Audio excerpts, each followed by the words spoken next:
On March 28th at approximately 1:30 p.m., Bangkok was hit by an earthquake.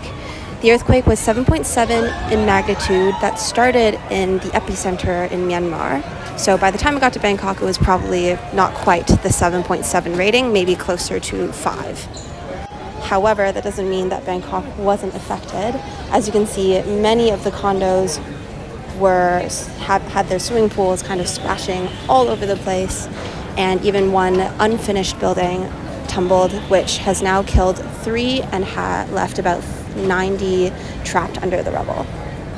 The tall condos definitely were impacted the most, especially those over 20, 30 floors, and the Address Siam Ratchathewi, where I was staying, was one of those condos.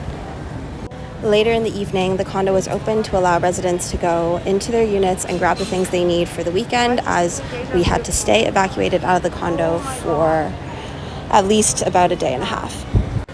And so these videos were taken then when we returned to the condo after the earthquake at around 9 p.m. that evening to pack up some stuff and head out for the next few days. This is the unit that I currently live in. You can see a full condo tour without all of the broken things on my YouTube channel as well. But as you can see, the damage is honestly pretty severe, all things considered. There was also some flooding, I guess maybe a burst pipe on our floor as well, so the ground was quite wet. A lot of the plaster and walls were cracked all the way through, leaving dust and all sorts of debris around our stuff. After looking at the state of the condo, we really tried to pack up all of the important things and get out as fast as possible, just because even though they had structural engineers come in and check the safety, we just didn't want a aftershock to occur and be stuck in the condo yet again. We now know that technically most of these cracks and issues are just superficial. There's nothing wrong with the actual supports of the condo, like the condo isn't at risk of falling over, which is great. But that doesn't necessarily make all of the damage that much less intense. Basically every floor above the 8th or 9th floor saw lots of damage, lots of cracks through the walls, and all sorts of fallen ceiling tiles, etc. that you'll see coming up. But again, we've been informed that structurally the condo is okay. Personally, I was up on the 24th floor when the earthquake hit. I initially was sitting at my desk thinking, oh weird, like I feel quite dizzy. I wonder why, like maybe I should go down for a nap. But then very quickly heard all of the crazy cracking. It's as if you were at a chiropractor, except it's the entire building. My boyfriend was running on the 50th floor of the condo, and he was saying that the lights were just swinging all over the place and he could barely stay on the treadmill as they realized that something was happening to the condo. Initially, I thought it was like strong winds causing the shaking, but really quickly realized it was definitely way worse than that.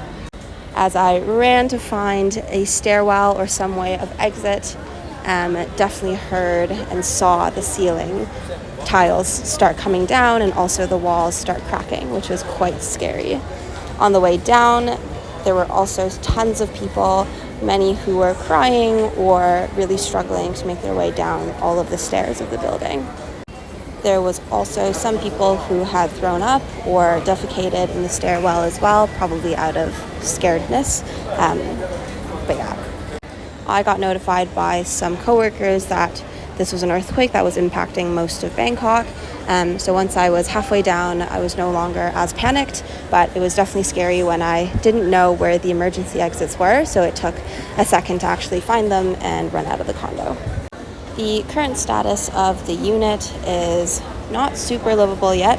The condo is doing more assessments today with structural engineers to fix and try to put the condo into a shape where people can return. Last night, folks who didn't have anywhere else to go could decide to stay in their rooms. However, they were told to be on alert just in case an aftershock occurs and they have to evacuate the condo overnight.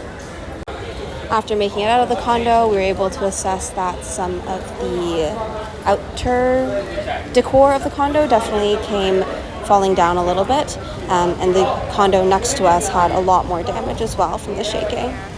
Lots of people ran out of the condo all at once, but as you can see, the condo is still standing.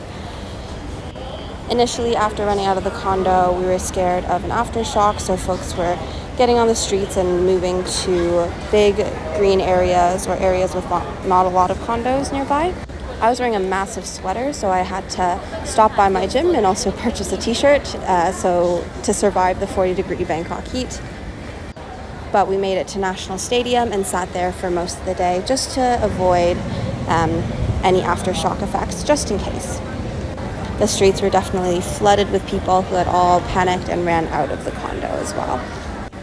We returned later in the evening to check out the state, and that's when we were informed that we were able to go up and grab our stuff and try to find another place for accommodation for the next 2 nights. But yeah, I hope this was helpful, and that is my condo update post.